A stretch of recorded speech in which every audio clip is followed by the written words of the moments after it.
quand j'ai créé l'asso, c'est parce que j'en ai eu marre d'attendre que des solutions soient proposées.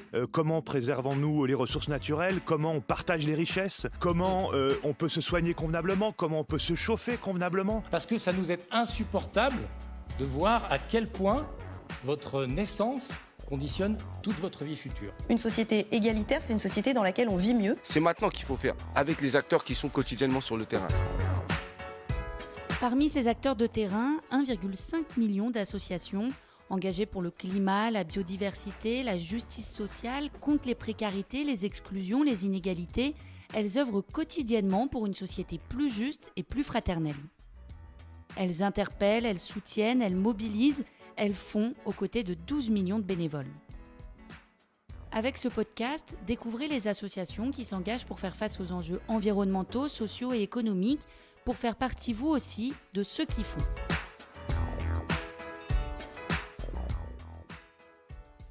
Bonjour Eden Girard. Donc, on va parler de l'association que tu co-présides, MAC Jeunes LGBT+. Alors, l'homophobie est malheureusement toujours bien présente dans la société. En 2022, SOS Homophobie a reçu 1506 témoignages de LGBT phobie, plus 27% de témoignages transphobes par rapport à 2021. Et face à ce fléau, il y a des associations de terrain qui agissent, éduquent, protègent aussi. C'est important, les personnes concernées, et c'est notamment le cas donc de MAG Jeunes LGBT+.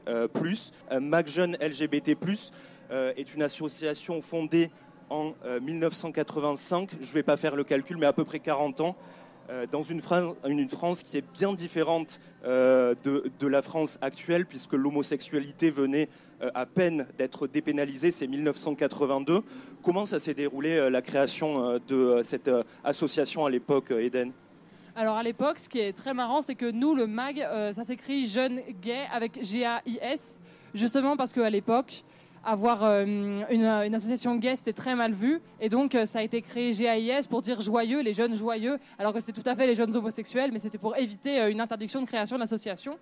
Donc, pendant une dizaine d'années, ça a été une association d'amis qui se réunissaient chez des gens, dans des bars.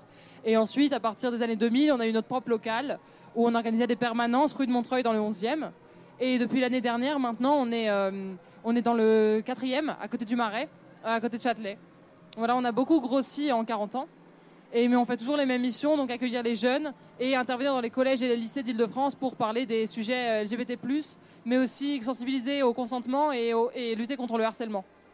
Oui. Et ce qui fait votre particularité depuis le début, et c'est encore le cas, c'est que vous êtes une association par et pour les personnes LGBT de 18 à 30 ans. Est-ce que tu peux nous expliquer ce par et ce pour, et pourquoi c'est important ? Alors tout à fait. Alors pour petite précision, c'est par et pour à partir de 15 ans en fait, c'est 15 à 30. Et donc en gros, c'est-à-dire que tous les membres de l'association, les bénévoles, les gens qui viennent au local, même les membres du conseil d'administration ont tous entre 15 et 30 ans. On est des concernés, par les concernés, pour les concernés, car les jeunes LGBT+ ont des enjeux spécifiques, notamment au niveau de la précarité des jeunes, mais aussi les relations familiales. Et aussi tout ce qui est scolarisation, tout que ce soit au lycée ou alors à la fac. Et donc c'est pour ça aussi qu'on est une association générationnelle. Oui, association générationnelle. J'aimerais bien qu'on vienne sur les actions concrètes de votre association. D'un côté, il y a déjà les permanences d'écoute hebdomadaires. C'est un peu votre activité historique dans trois villes en France. Elles sont ouvertes, ces permanences, à tous les jeunes. Qu'est-ce qui s'y passe dans ces permanences ? Alors en fait, c'est des permanences de convivialité. C'est un endroit pour les jeunes pour créer du lien social. Donc rencontrer d'autres jeunes, sortir de l'isolement, discuter, jouer à des jeux de société. Elles ont lieu à Paris les mercredis, vendredis et samedis, toutes les semaines, avec une équipe de bénévoles qui est toujours présente pour les faire tourner. Toujours des jeunes de 15 à 30 ans aussi. Et est-ce que tu dirais que ces permanences sont davantage utilisées qu'auparavant, moins voilà. Comment cela évolue ? Depuis l'année dernière, avec le fait qu'on est plus, maintenant on est dans le Marais, et donc la fréquentation, ça nous a rendu beaucoup plus visible. On est beaucoup plus fréquenté qu'auparavant, et donc il y a certaines permanences où il peut y avoir une trentaine de jeunes dans le local en même temps. c'est relativement rare, mais avant, c'était jamais arrivé. Donc, il y a de plus en plus de jeunes qui nous découvrent, qui viennent plus ou moins régulièrement. Certains sont là toutes les semaines, d'autres sont là une fois tous les 6 mois. Certains viennent une fois et ne reviennent pas après. On a un public très, très divers.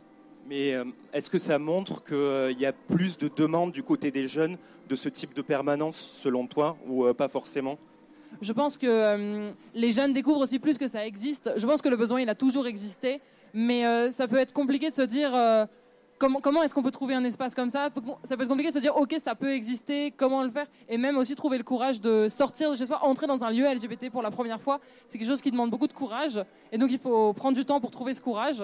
Et aussi, je pense qu'avec la médiatisation de plus en plus importante de personnes LGBT+, ça devient peut-être plus facile de mettre les pieds dans un lieu. Et donc, c'est aussi pour ça qu'on a plus de monde. Et en parallèle, on va parler maintenant de votre deuxième action. Vous intervenez en milieu scolaire pour sensibiliser un public jeune, donc collégien, lycéen, ce qui est aussi une activité très importante. Est-ce qu'avec ces jeunes, tu dirais qu'on part de loin, qui sont plutôt familiers de ces thématiques ? Quel est ton regard là-dessus ? Ça dépend énormément des classes et des lieux où on va, mais... Finalement, on se heurte à assez peu de LGBT-phobie de la part des jeunes. Souvent, ce qui pose problème, quand il y a des problèmes, c'est les CPE ou les professeurs, c'est le personnel qui encadre. Parfois, ça peut être les parents. On sait qu'il y a des classes où on va, où il y a des jeunes qui sont absents, parce que les parents savent qu'il y a une intervention qui se déroule et qu'ils ne veulent pas que leurs enfants assistent à ça. Donc, on peut avoir des élèves qui vont être absents à cause de ça. Mais généralement, les élèves réagissent assez bien. Et on a beaucoup d'élèves qui sont vraiment renseignés et qui sont très, très au point sur les questions qu'on vient aborder avec eux. Et comment on fait pour sensibiliser en particulier ces populations-là ? Par quelle porte il faut passer pour les sensibiliser au mieux ?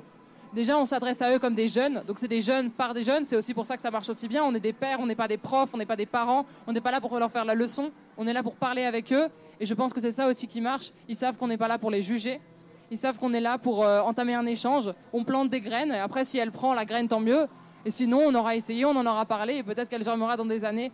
On n'est pas là pour juger vraiment. Je pense que c'est ça l'essentiel de notre approche. C'est eux qui apportent les éléments. Nous, on corrige s'il y a besoin, on oriente. Mais c'est vraiment eux qui construisent l'intervention. Et dernier pan de votre activité, vous avez un bal annuel de votre association assez iconique. Parle-nous un peu de ce bal. Alors, cette année, on l'a renommé la Nuit des Fiertés. Donc, c'est un événement qui a lieu à l'Hôtel de Ville de Paris, qui est ouvert qui est pour la jeunesse queer. Et donc, c'est très fort symboliquement que les jeunes queer viennent dans un lieu de pouvoir et historique qui est la mairie de Paris. Et donc, c'est une soirée au profit de l'association où, pendant toute la soirée, il va y avoir des drag shows.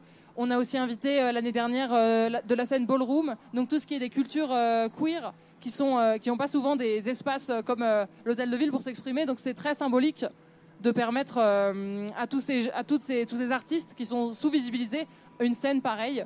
Et tous les prix des entrées, etc., sont reversés à l'association. Il y a aussi un dîner de gala pour sensibiliser les politiques et aussi nos partenaires privés et publics à nos enjeux et à nos actions, en fait. C'est quand le prochain La prochaine édition n'est pas encore annoncée. On est vaguement en train de travailler dessus, donc je ne peux pas m'avancer.